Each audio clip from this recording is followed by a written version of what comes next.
Hello guys, myself Abhijit Singh. I am going to. This is my first video in Python series. I'm going to introduce you about Python language. But first of all, before getting our hands dirty on Python, I need to focus on telling you about why why I'm creating this Python tutorial and for whom it is more beneficial.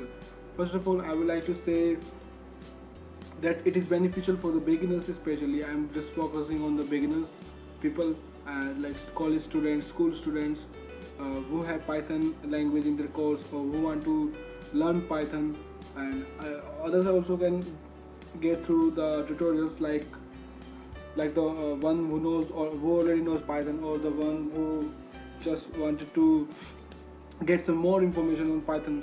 So this is just an introduction, or you can say a beginning video, I would say. So let's begin, and just let's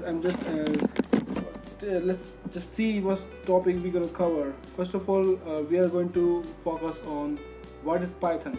So our first objective is what is Python. I'm going to focus on this. So let's just see what is Python. So for this, I would say that Python is a general purpose programming language, or a higher level programming language, which is used widely in the field of web domain, you can say, for creating websites, web applications especially, and for application domain. And okay, so it is also a multi paradigm, that is, it contains three features in it. Like, it is procedural language. It performs the operation by step, like C language. So it is also known as imperative. Now the second feature it is a functional language also. It contains some features of functional languages as well, like Lisp. You can say we use that in artificial intelligence, whereas Python we use in rest languages. So every language tries to get this feature. It is the OOPS feature, that is object oriented. So in this we are going to study about classes and how to create object, how to use object, how to create classes, and all these stuffs are going to be discussed in the later part of the series. But for now, okay, let's focus on now the four and most important question: who created Python? I mean, who's the guy behind this beautiful language? The guy name is Guido van Rossum. He created this language in 1993, and he started working on with Google, and he created more stuff later on. Like, you can see the later part of the language. It has been still developed, and it is still in a developing mode still, and it has a wide extension, and I would say a wide, huge libraries. It contains third-party libraries. And while talking about the license of Python, it's an open source language. Anybody can use it. It's an open source. It's a BSD, free BSD based language by the OpenGL. And so the next question comes in everybody's mind: is Python a scripting language? Well, I was just put question mark here. Is Python a scripting language? Of course, it is a scripting language. So Python is a scripting language. How? Like in Windows, you use Windows PowerShell. That's a script. Like in Linux, they use shell script for scripting purpose.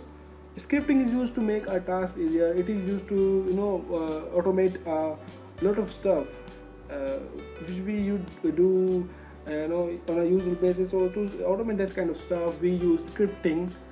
So in order to automate our stuff, we use scripting language there. Now, in the case of Apple, if we talk about Apple, they use Apple script. Well, for Java, they have JavaScript. For VB, that is the Microsoft, they have Visual Basic script. And of course, there's a language Perl, like Python. So it uses Perl scripting. Well, now, usually interpreted from bytecode. Python is an interpreted language.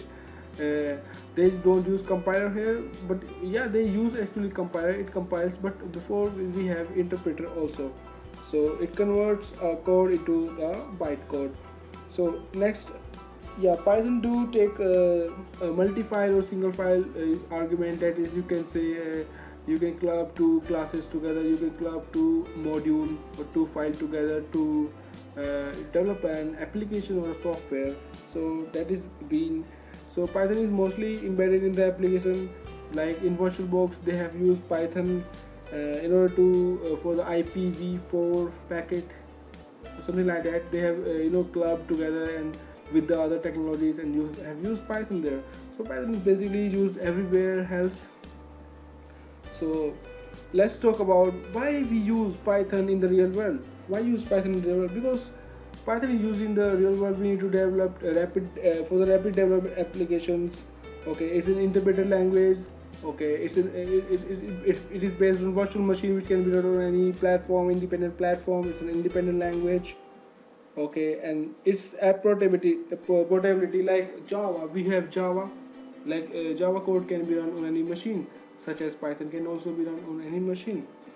So Java and Python both uses VM, that is a virtual machine, and they both are cross platform.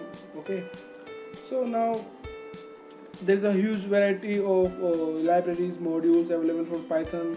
Integration with other platform, as I already told you, that it can be embedded with other technologies to create a product. So, and the most inspiring and you can say hilarious feature of Python is that it can be clubbed with C, the language C. We can club Python. That is the advanced name is given is Python. C Python, that is Iron Python also. So Python compiler is built in C, and we can also club this beautiful language for Java also. We can use Java classes.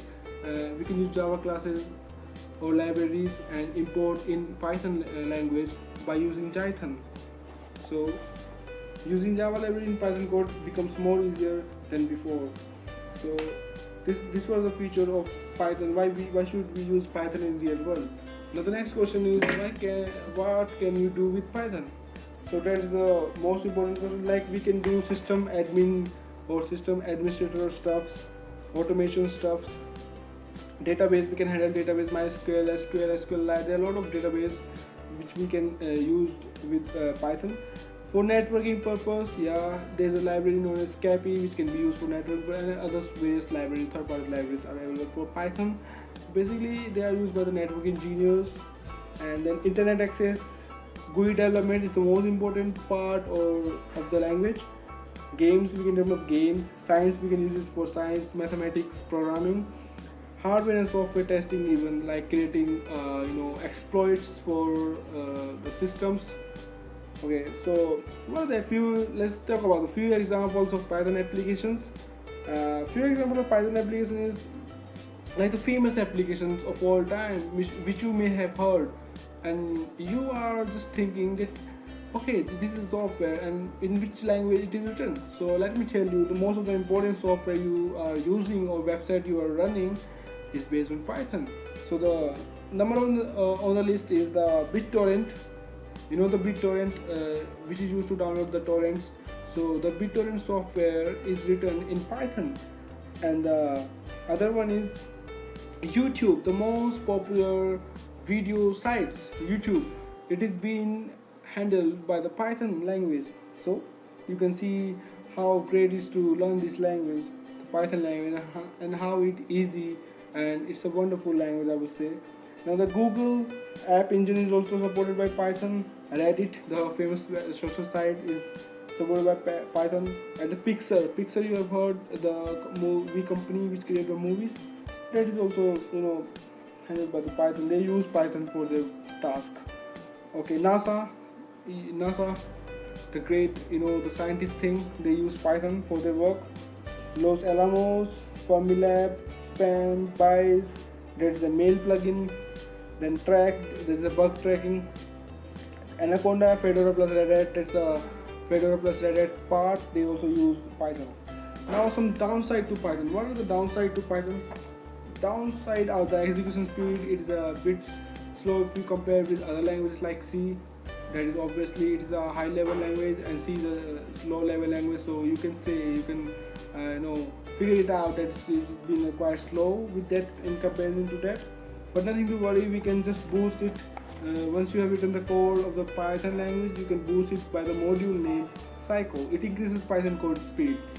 So that's not a big deal now. Earlier it was a big deal, but now it has been more developed than before, so it's not a big deal.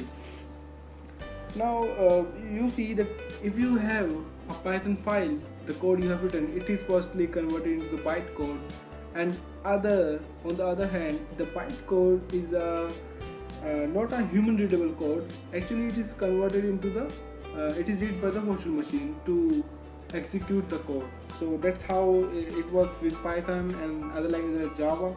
But in the case of C is directly, if you take the C source file, it is firstly converted to machine language, directly converted to machine language, I would say, and then OS or the hardware interacts with that particular code and it executes the code. So it is much faster than other languages like Java or Python.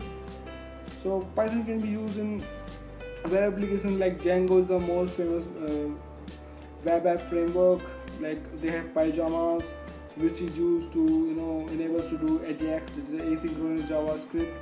Plus, Web2Py is most popular. I mean, the most newest thing that has been arrived since after Django, and it is very easy to use. I've used that thing. It is very easy. So this was all about Python.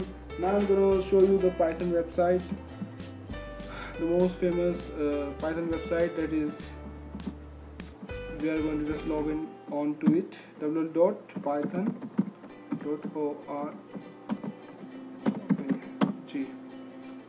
So this website is backed by the Python Software Foundation. That's the whole community back there who is backing up this website and creating the other features of the website, uploading documentations, supporting by communities, success stories, news, events, downloads, and all. You can see the job boards of Python language. You can even see interact with this command line utility over here. Launch interactive shell. You can click over here and you can just interact with this, and you can just see upcoming events of Python. If you're most interested in Python language, you can attend any of these events in order to gain more experience or learning or interact with other people in the community. Or you can just explore this website. It's a very good website for Python developers or Python enthusiasts. You can see web programming. They have Django, Pyramid, Portal, Tornado, Flask, Web2Py. These are the framework that is being used for web programming. GUI development, they have WX Python and Tkinter, and they do have one of the most newest comers, that is the Kiwi. Scientific numeric, they have SciPy, Pandas, IPython. Software development, they have Build, Board, Track, Roundup. System administration work to do, they have Ansible, Salt, OpenStack. You can just click on more and you can just view more. Like see, there are more here. Okay, for each and every particular type of thing. See, Kiwi for writing multi-touch applications. It's very interesting part here. It's very newcomer, and it's going to boom much more faster than the RAD tool out there. Okay, so this was a tutorial behind Python. You can just to forget that you can download the latest. You can use you can use the Python 2 version. You can either use 3.5 automatic problem. You can use either one of. There's only a little bit of difference, which I'm going to discuss the difference in the later part of the series. You can go with Python 2, I would say, or you can go with 3 if it's your choice. Just click on it. There will be a setup. Double click on it and install the setup. That's it. All you need to do. It will be done automatic by the Windows. If you are on Linux, then go for the You can see here they should have. If you're on Linux or Mac, you just write Python on your terminal and it will work just as fine as it should be. Because in Linux and Mac OS, it has been already installed. So you don't need to do, but Windows guys, they need to do some work for this particular thing. Well, that's it. That's for this first video. Unless on the next video we are going to talk about the introduction. The introduction part of the Python. We're going to create a high level program in the next video. See you in the next video, and do subscribe this video channel and hit like if you like this. That's it.